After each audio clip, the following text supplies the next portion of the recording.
Hello everyone, मी Zakir sir, संचालक vision academy खिनवट. विद्यार्थी मित्रांनो, आजच्या या व्हिडिओमध्ये आपण चालू घडामोडी या विषयाच्या अंतर्गत येणारा एक महत्त्वाचा भाग आहे, त्याला आपण पुरस्काराच्या अंतर्गत ज्ञानपीठ पुरस्कार म्हणतो. तर 2026 मध्ये ज्ञानपीठ पुरस्कार कोणाला मिळाला आणि त्याचबरोबर ज्ञानपीठ पुरस्काराची रचना, स्वरूप कशी आहे आणि हा पुरस्कार कोणत्या क्षेत्राकरिता दिला जातो, या सविस्तर बाबींचा अभ्यास आजच्या या व्हिडिओमध्ये आपण सुरुवात करू. तर सर्वप्रथम आपण काय करूयात, ज्ञानपीठ पुरस्कार म्हणजे काय याची बेसिक माहिती आपण समजून घेऊयात. पहा विद्यार्थी मित्रांनो, हा जो पुरस्कार आहे ज्ञानपीठ पुरस्कार, भारतातील सर्वोच्च साहित्य सन्मानाचा पुरस्कार म्हणून सुद्धा आपण ओळखला जातो. आता साहित्य सन्मान म्हणजे ज्याला म्हणतो आपण लेखनाचा भाग आहे. एखादा कवी असेल किंवा एखादा नाटक असेल किंवा ज्याला आपण गद्य पद्य म्हणतो, ज्याच्यामध्ये सर्वोत्कृष्ट लेखन केले जातात, त्यांना हा पुरस्कार दिला जातो. आणि त्याचबरोबर या पुरस्काराची जी रक्कम आहे, या पुरस्काराची रक्कम ज्याला 11 लाख रुपये भारतीय रुपये मध्ये या पुरस्काराची रक्कम आहे. आणि हा जो पुरस्कार आहे, हा पुरस्कार 1965 पासून देण्याची सुरुवात झालेली आहे. जर याचा आपण बेस जर बघितलो तर खरी जी पुरस्काराची जी संकल्पना आहे, खरी संकल्पना मांडणारे रमा जैन यांनी काय केले, ही संकल्पना 1961 मध्येच मांडली. ज्ञानपीठ पुरस्कार असावा, साहित्य क्षेत्रात दिल्या जावा अशी त्यांची एक मागणी होती, किंवा त्यांनी सर्वप्रथम ही संकल्पना मांडली. 16 सप्टेंबरची तारीख आहे 1961 ला, रमा जैन. मग यांच्यानंतर यांचे शांतीप्रसाद जे जैन आहेत, यांनी मग याचा आराखडा आखला आणि हा पुरस्कार 1965 पासून द्यायला त्यांनी सुरुवात केली. आणि शांतीप्रसाद जैन, ज्याला आपण टाइम्स ऑफ इंडिया ग्रुपचे व्यक्ती म्हणून ओळखले जातो, हा एक पॉईंट तुम्ही लक्षात ठेवा. आणि त्याचबरोबर 1965चा जो पहिला पुरस्कार आहे, सर्वप्रथम मल्याळम भाषेतला आणि मल्याळम भाषेतील जे लेखक आहेत, कवी आहेत, जी शंकर कुरुप यांना हा पहिला पुरस्कार दिला गेला. तर थोडक्यात असा विषय आहे की ज्ञानपीठ जो पुरस्कार आहे, हा पुरस्कार साहित्य क्षेत्रातला सर्वात प्रतिष्ठित आणि सन्मानाचा पुरस्कार म्हणून सुद्धा याला आपण ओळखल्या जातो. लक्षात ठेवा, पहिले मानकरी पुरस्काराची सुरुवात आणि संस्थापक शांतीप्रसाद जैन, संकल्पना मांडणारे कोण आहेत, रमा जैन. 1961 पुरस्काराची सुरुवात 1965. त्यानंतर पहा पुढील जो या पुरस्काराचा जो स्वरूप आहे, हा पुरस्कार दिसायला अशा प्रकारचा स्वरूप असतो पुरस्काराचा, ज्याच्यामध्ये आताच मी बोललो 11 लाख रुपये रक्कम आहे. आणि त्याचबरोबर वाग्देवीची कांस्य प्रतिमा असते, ज्याला आपण तो ब्राउन्ज स्टॅच्यू ज्याला म्हणतो आपण, कांस्य प्रतिमा असते. आणि त्याचबरोबर एक प्रशस्ती पत्र सुद्धा दिला जातो. हा पुरस्काराचा अशा प्रकारे ज्ञानपीठ पुरस्काराचा हा स्वरूप आपण पाहू शकतो. त्यानंतर पुढील जो विषय आहे, आता हा जो पुरस्कार आहे यावर्षी 2026 मध्ये कोणाला मिळाला, हा महत्वाचा विषय आपण अभ्यासूयात. ज्ञानपीठ पुरस्काराचे जे आजचे जे मानकरी आहेत, 2026 मध्ये ज्यांची घोषणा करण्यात आली मार्च 2026 मध्ये, हा पुरस्कार मिळाला आर वैरामुथू नावाचे तमिळ कवी आहेत, यांना हा पुरस्कार घोषित झाला. आणि त्याचबरोबर हे तमिळ राज्यातून बिलॉंग करणारे कवी म्हणून सुद्धा ओळखले जातात आणि खास करून गीतकार सुद्धा आहेत. 7 ते 8,000 गीत यांनी लिहिलेले आहेत. तर दुसरी गोष्ट अशी आहे, हा जो 2006 मध्ये 26 मध्ये दिला गेलेला जो पुरस्कार होता, हा कितवा होता, 60व्या क्रमांकाचा पुरस्कार होता 2026 चा. ऍक्च्युली 25 साठी होता, 26 मध्ये घोषणा करण्यात आली मार्च 2026 मध्ये. आता हा एक पॉईंट लक्षात ठेवा की 2026 चे मानकरी कोण आहेत, तर कोण आहेत, आर वैरामुथू. कोणत्या राज्याचे लेखक आहेत, तमिळ राज्यातून बिलॉंग करणारे लेखक आहेत.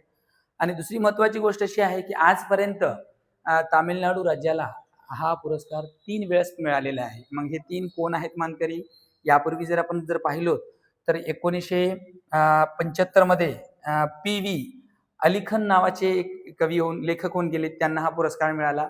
आणि त्याच्यानंतर 2002 मध्ये एक लेखक आहेत ज्यांचं नाव D जयकांतन म्हणून सुद्धा आपण म्हणतो, हे 2 पूर्वीचे झालेत. आणि आताचे एक कोणते, आर वैरामुथू, म्हणजे तामिळनाडूला हा जो पुरस्कार आहे तिसऱ्यांदा मिळालेला आहे. खूप चांगली गोष्ट आहे.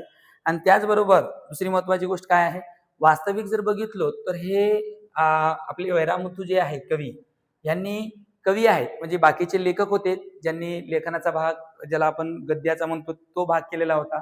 मात्र कविता लिहिणारे तमिळनाडूतले हे पहिलेच आहेत ज्यांना हा पुरस्कार मिळालेला आहे. हा एक विशेष बाब आपल्याला लक्षात ठेवावा लागेल. म्हणजेच तमिळ कवितेसाठी हा सर्वोच्च सन्मान मिळवणारे काय आहेत, हे पहिलेच आहेत. हा बी एक पॉईंट तुम्ही लक्षात ठेवा. थोडक्यात 2-3 बाबी आहेत.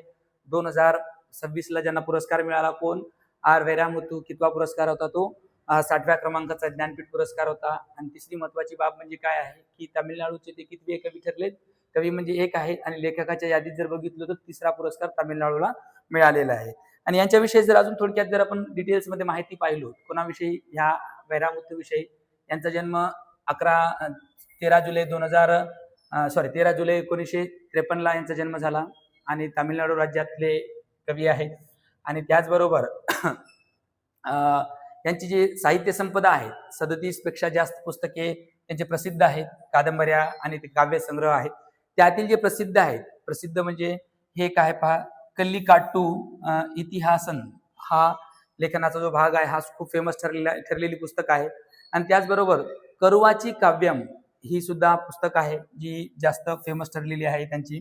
आणि त्याचबरोबर थन्नी देसम ही सुद्धा पुस्तक आहे जे प्रसिद्ध त्यांच्या नावानं ओळखल्या जाणारी साऊथ इंडियामध्ये एक लोकप्रिय पुस्तक म्हणून सुद्धा या पुस्तकाकडे पाहतात. आता त्याच्यानंतर दुसरी महत्वाची गोष्ट अशी आहे की आर वैरामुत्तू जे आहेत यांनी जवळपास 7 ते 8 हजार गाणी सुद्धा लिहिलेली आहेत. ही खूप मोठी गोष्ट आहे. आणि खास करून तामिळ जी संस्कृती आहे त्या संस्कृतीवर आधारित, कल्चरवर आधारित त्यांनी बरेच सॉन्ग कंपोज केलेले आहेत. म्हणून शेवटी त्यांना या पुरस्काराचे मानकरी घोषित करण्यात आलेले आहे. तर ही एक दोन तीन बाबी आहेत. ह्या बाबी तुम्ही लक्षात ठेवा. यांच्याविषयी महत्वाचे जे पुस्तकं आहेत हे 3 पुस्तकांची नावे, आणि त्याचबरोबर तामिळनाडू राज्य 1953 मधला जन्म. त्यानंतर पुढील गोष्ट अशी आहे, यांच्याविषयी जर आपण पाहिलो तर त्यांना इतर सुद्धा पुरस्कार मिळालेले आहेत. त्याच्यामध्ये साहित्य अकादमी पुरस्कार 2003 कल्लिकाट्टू इतिहासम या कादंबरीसाठी मिळालेला आहे. आणि त्याचबरोबर राष्ट्रीय चित्रपट पुरस्कार ज्यांनी गीत गायलेले होते, ज्याला सर्वोत्कृष्ट गीतकाराचा राष्ट्रीय पुरस्कार सुद्धा त्यांनी जवळपास 7 वेळा जिंकलेला आहे. आणि त्याचबरोबर त्यांना भारत सरकारने सुद्धा 2003 मध्ये पद्मश्री पुरस्कार दिलेला आहे. आणि त्याचबरोबर 2014 मध्ये त्यांना पद्मभूषण सुद्धा पुरस्काराने सन्मानित करण्यात आलेला आहे. म्हणजे हे झाले आपले तामिळ कवी वैरामुत्तू. यांना इतर जे पुरस्कार आहेत हे सुद्धा पुरस्कार त्यांना मिळालेले आहेत. पद्मश्री असेल, पद्मभूषण असेल, हे सुद्धा प्रतिष्ठित पुरस्कार म्हणून सुद्धा आपण ओळखतो. त्यानंतर पहा पुढील महत्वाची बाब काय आहे की यांच्या अलीकडे म्हणजे आता 60वा पुरस्कार होता, 58वा 59वा पुरस्कार कोणाला मिळाला यांच्याविषयी थोडक्यात आपण माहिती पाहू. 58वा जो पुरस्कार आहे 2023 मध्ये ज्यांना मिळाला त्याच्यात 2 लेखक होऊन गेलेत. एक आहे जगद्गुरु राम भद्राचार्य आहे, आणि त्याचबरोबर गुलजार आहे. यांनी संस्कृत कवी आणि गुलजार मात्र उर्दू कवी आहे. हा एक पॉईंट तुम्ही लक्षात ठेवा. 58वा पुरस्कार. आणि 59वा पुरस्कार कोणाला मिळाला 2024 मध्ये विनोद कुमार शुक्ल ज्याला हिंदी कवी आहेत यांना मिळालेला आहे. आणि पहिला पुरस्कार तर आपण सुरुवातीलाच बोललो जी शंकरकुर मल्याळम यांना मिळालेला आहे. म्हणजे 58वा 59वा आणि पहिला हे 3 पुरस्कार म्हणजे जे रिसेंटली देण्यात आलेले आहेत आणि सुरुवातीला देण्यात आलेला पुरस्कार, आणि 2026 मध्ये ज्यांना आता मिळालेला पुरस्कार, या बाबी तुम्हाला लक्षात ठेवावा लागेल. कारण परीक्षेमध्ये 2026चाच विचारले जाईल असं नाही. मग त्याचबरोबर 24चाही प्रश्न येऊ शकतो, 23चाही प्रश्न येऊ शकतो. म्हणजे 58वाही विचारला जाऊ शकतो किंवा प्रश्न 59वाही विचारला जाऊ शकतो. तर 58वा आपल्याला लक्षात ठेवलं पाहिजे. 2 आहेत लेखक, आणि 59वा मात्र 2024चा जे शुक्ल आहेत हे एक लक्षात ठेवा. त्यानंतर येऊया आपल्या मराठी भाषेविषयी. आतापर्यंत मग मराठी भाषेला हा पुरस्कार किती वेळा मिळालेला आहे? भाषेला म्हणजे मराठी भाषेतील लेखकांना. तर आतापर्यंतच्या इतिहासामध्ये जर आपण पाहिलो तर आतापर्यंत 4 मराठी भाषिकांना ज्ञानपीठ पुरस्कार मिळालेला आहे. मग सर्वात प्रथम ज्यांचं नाव आहे विष्णू सखाराम खांडेकर, ज्यांना वीस खांडेकर म्हणतो आपण, 1974ला त्यांची प्रसिद्ध कादंबरी, आपण सर्वजण कादंबरीला परिचित आहोत, म्हणजे ओळखतो. ययाती नावाची कादंबरी आहे, पहिली कादंबरी आहे. 1974ला त्यांना मिळाला विष्णू खांडेकरला. त्याच्यानंतर दुसरे जे लेखक आहेत विष्णू वामन शिरवाडकर, 1987 यांची विशाखा नावाची काव्यसंग्रह आहेत, यांना मिळालेला आहे. त्याच्यानंतर तिसरे जे व्यक्ती आहेत गोविंद विनायक करंदीकर, ज्याला विदा करंदीकर म्हणतो आपण, 2003 मध्ये अष्टदर्शने नावाचा काव्यसंग्रह यांना हा मिळालेला आहे. आणि त्याच्यानंतर अलीकडे म्हणजे तरी याला आता जवळपास बरेच वर्ष होऊन गेलेत, 10-12 वर्ष होऊन गेलेत.